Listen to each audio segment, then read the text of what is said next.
আউযু বিল্লাহি মিনাশ শাইতানির রাজিম বিসমিল্লাহির রহমানির রহিম। প্রিয় শিক্ষার্থী, তোমরা কেমন আছো? আমি আলহামদুলিল্লাহ ভালো আছি। আজকে তোমাদের একটি পরীক্ষা করে দেখাবো। পরীক্ষার নামটা হচ্ছে ধাতু ও অধাতুর বিদ্যুৎ পরিবাহিতা পর্যবেক্ষণ। আজকে আমাদের যে অভিজ্ঞতা রয়েছে, অভিজ্ঞতার নামটি হচ্ছে রান্নাঘরে ল্যাবরেটরি। এই অভিজ্ঞতার আজকে একটি পরীক্ষণের নাম হচ্ছে ধাতু ও অধাতুর বিদ্যুৎ পরিবাহিতা পর্যবেক্ষণ। কিছু প্রয়োজনীয় উপকরণ রয়েছে। উপকরণের মধ্যে রয়েছে তামার তার, লোহার চাবি, ব্যাটারি, সুতা, কাগজ, কয়লা, প্লাস্টিক, লাইট বা বাতি। আমরা এগুলো পরীক্ষার মাধ্যমে সেগুলো দেখবো নিলয়ের কাছ থেকে। নিলয়, তুমি পরীক্ষা করে দেখো, বাকিটা একটু মনোযোগ সহকারে শুনো, দেখো, বুঝো।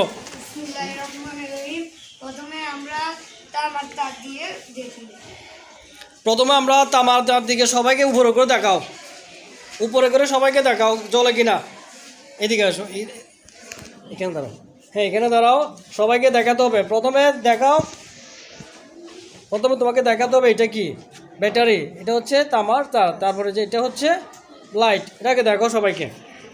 প্রথমে এটা হচ্ছে ব্যাটারি, তারপর হচ্ছে তার, তারপর হচ্ছে লাইট। এখন তুমি তারের সাহায্যে, তারের মাধ্যমে লাইট জ্বলে কিনা দেখো, দেখি সবাইকে। জ্বলতেছে দেখি তো। হ্যাঁ, জ্বলতেছে। তাহলে কি তারের মধ্য দিয়ে কি বিদ্যুৎ প্রবাহিত হয়? যদি জ্বলে, যেই বস্তুর মধ্য দিয়ে মনে করো তোমার লাইট বা বাতি জ্বলবে, তাহলে মনে করবো ওই বস্তুটি বিদ্যুৎ প্রবাহিত। তাহলে আমরা দেখতে পারি তামার তারের ক্ষেত্রে বাল্বটি কি হয়, বাল্বটি জ্বলে। তারপরে তামার তারের পরিবর্তে এবার তুমি আরেকটা নাও। এবার নেওয়া হচ্ছে রাবার। রাবার দিয়ে দেখো তো জ্বলে কিনা আমরা দেখি।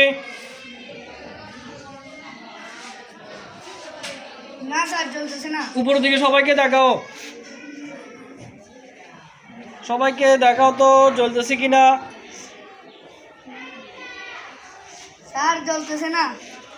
জ্বলতেছে না, দেখি তো। তাহলে আমরা বলতে পারি রাবার বিদ্যুৎ পরিবাহী নয়। রাবারের মধ্য দিয়ে যেহেতু বিদ্যুৎ প্রবাহিত হয় না, সেহেতু লাইটটিও জ্বলে না। এরপরে তুমি কি নিবে এবার? এরপর নেব লোহার চাবি। লোহার চাবির সাহায্যে এবার আমরা দেখি তো হয় কিনা।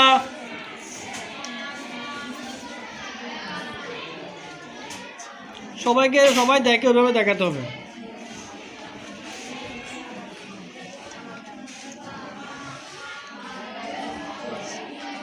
একবার জ্বলতেছে, একবার নিভতেছে। ভালো করে ধরো।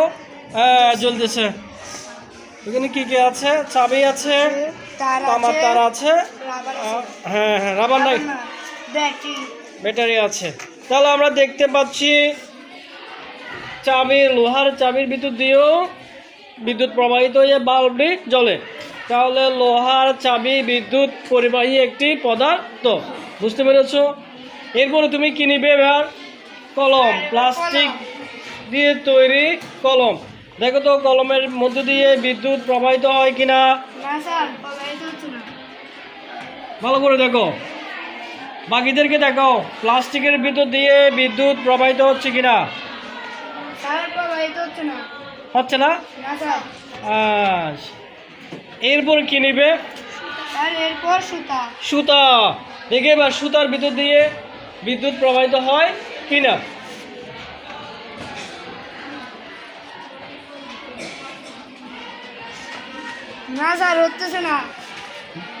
সুতার মধ্য দিয়েও বিদ্যুৎ প্রবাহিত হচ্ছে না। দেখতে পেয়েছো সবাই? তাহলে পরীক্ষাটা তোমরা বাড়িতে গিয়ে দেখতে পারো কোন কোন পদার্থের বা কোন কোন বস্তুর মধ্য দিয়ে বিদ্যুৎ প্রবাহিত হয় এবং কোন কোন বস্তুর মধ্য দিয়ে বিদ্যুৎ প্রবাহিত হয় না। তাহলে আমরা এখানে লিখতে পারি তামার তারের ক্ষেত্রে, ধরো তুমি না, ধরো সুন্দর করে লেখাপড়া করো, ধরো এদিকে আসো।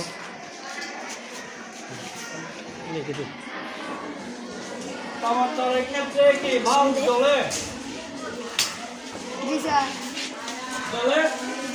তাহলে এখানে কি হয়? লোহার চাবির ক্ষেত্রে কি বাল্ব জ্বলে? জ্বলে। কলমের ক্ষেত্রে বাল্বটি জ্বলে? না স্যার। জ্বলে না। রাবারের ক্ষেত্রে কি বাল্বটি জ্বলে? না স্যার। তাহলে সেই ক্ষেত্রে কি দিবা? জ্বলে না। বুঝতে পেরেছো? এবার তোমাদেরকে আমি জিজ্ঞেস করব, কেউ উত্তর দিতে পারো দেখি? নিলয়, তোমাকে ধন্যবাদ। সবাই নীলের জন্য একটা তালি।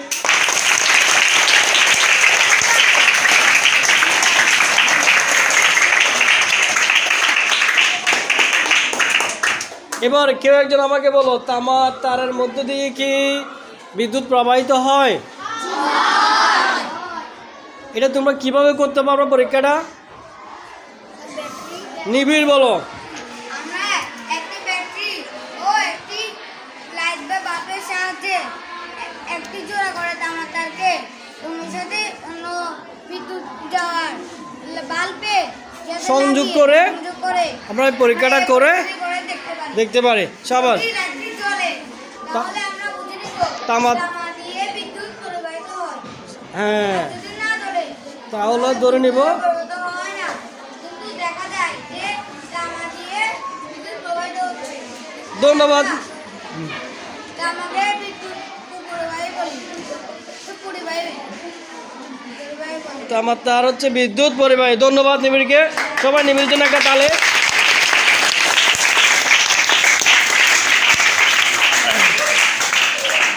সবাইকে ধন্যবাদ। আজকে এই পর্যন্তই। আসসালাম।